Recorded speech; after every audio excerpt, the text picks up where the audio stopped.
You know the feeling. You wave at someone across the room, and halfway through, you realize they weren't waving at you. Your stomach drops. You play it off. It happens. But what if they were waving at you and nobody was there? People look at you, wondering what you are doing.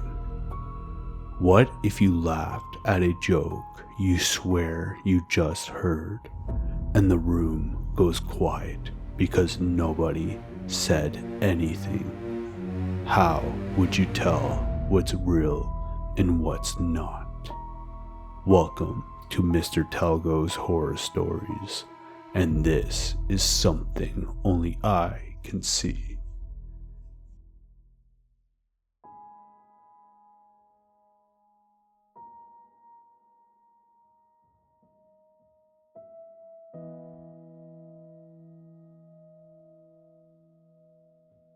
I need to tell you something. Please, I hope you hear this message. I need you to know what really happened. I'm so scared, and I need you to understand. It started about a month ago. We were in Miss Wick's class. It was the day I was so tired, and the lecture put me to sleep. I had a strange dream. One that was hyper real. There was a cloaked man just staring at me. I tried to talk to him, but he just stood there. I couldn't see his face, but I knew he was looking at me. I cautiously approached him, feeling drawn to his presence. I ended up in front of him, looking into the void that was his face. He reached out his hand, and I knew he was asking me to grab it. I don't know why, but I reached out and locked my hand into his. My eyes suddenly opened to the reality of the classroom, and fortunately, Miss Wicks remained unaware of my falling asleep. I wondered what woke me up. Then I felt someone tapping my shoulder.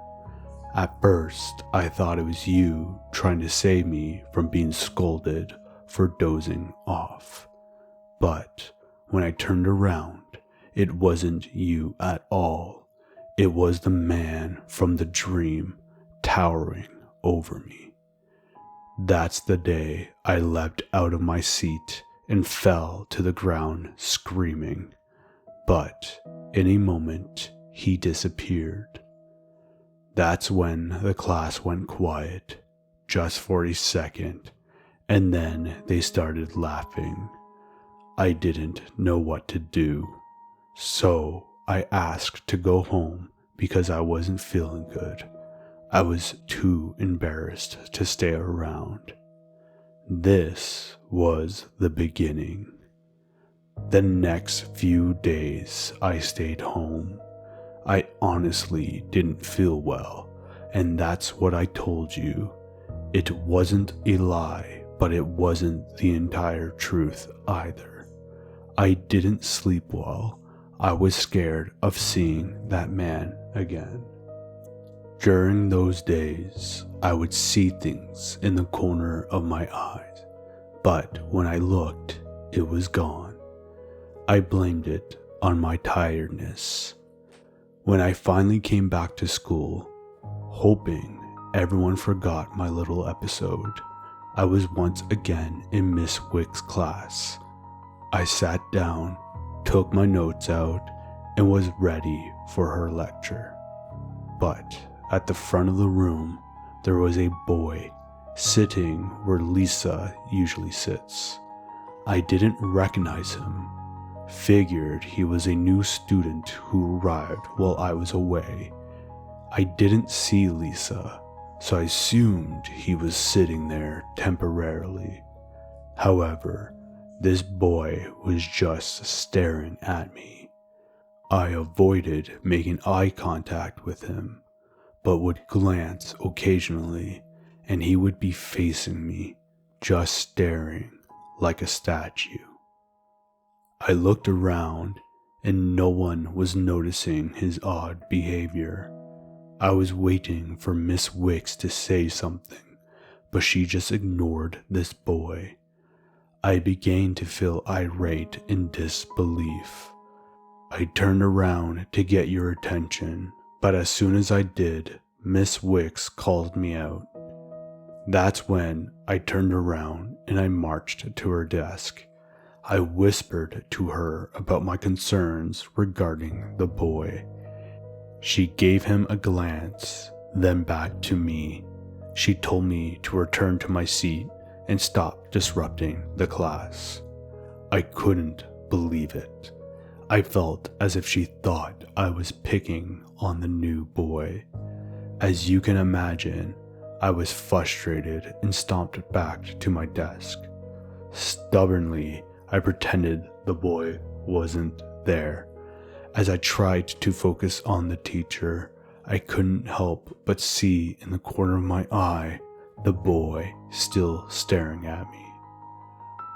I then tried to stare back at him to give him my famous death stare, hoping he would get the hint. But then a large smile emerged on his face. I snapped. That's when I got up furiously from my desk and screamed, swearing at him. But as I was doing it, I could finally see clearly. The boy was no longer there. It was Lisa looking at me in terror. I wanted to puke in that moment. That's when I ran out of the classroom.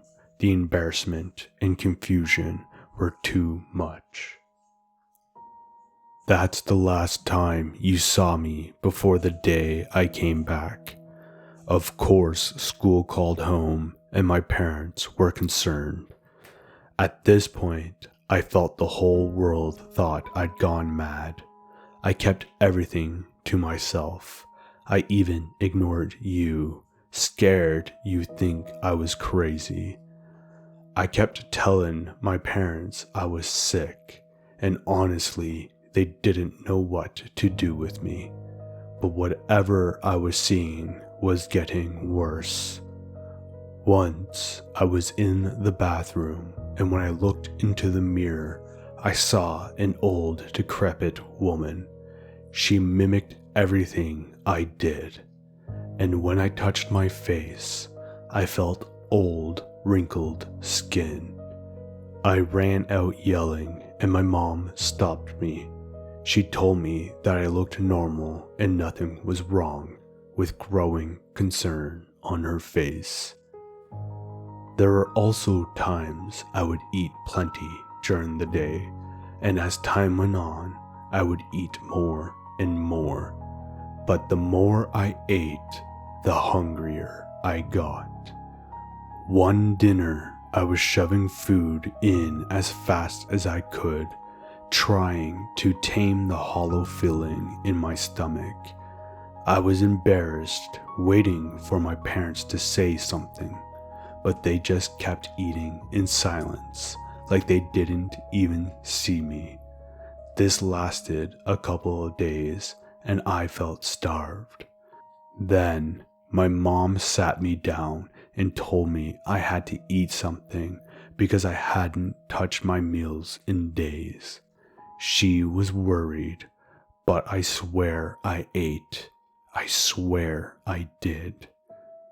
But the worst was the man.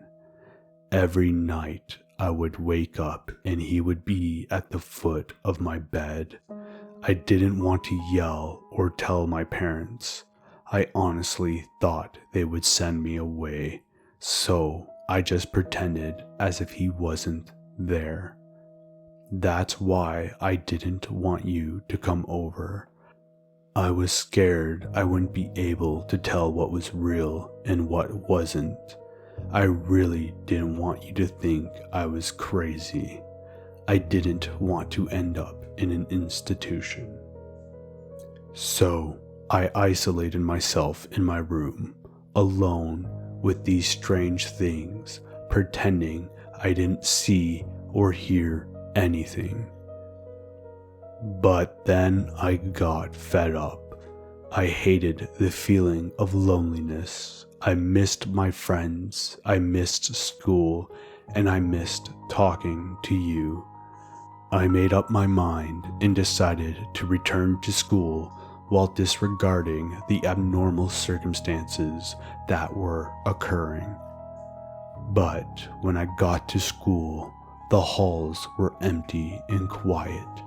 There should have been hundreds of kids, but there was no one there.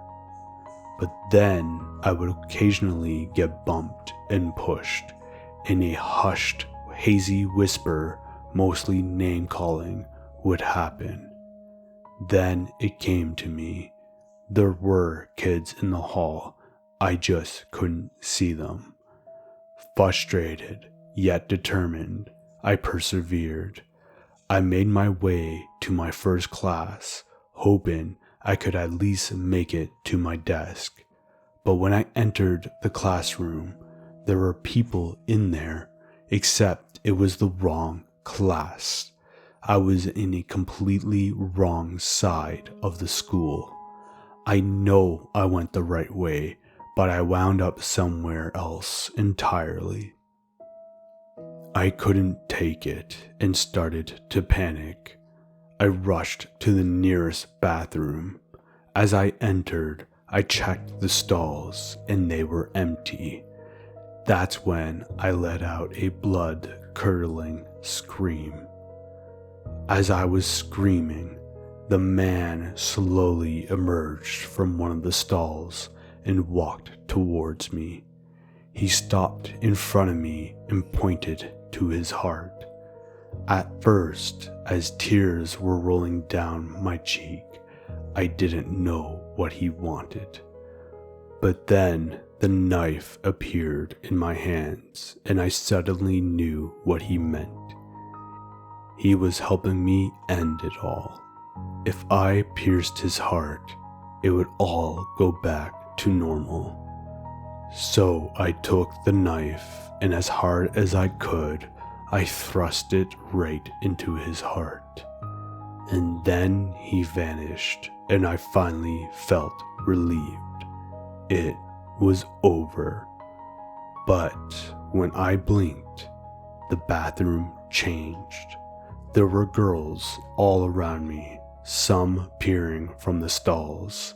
I wasn't alone. Then the room erupted. Screams, girls running for the door. That's when I noticed you on the ground. Then I realized what I have done. I didn't know what to do, so in an instant I ran. I hid, and now I am still hiding. I know they are after me. I know everyone thinks I'm crazy, and they want to lock me up. But it wasn't me, it was that man. I didn't mean to hurt anyone, especially you. Please tell me that you are okay. The man is gone. Everything can go back to normal. I need you to be my friend. I'm sorry that this happened to you.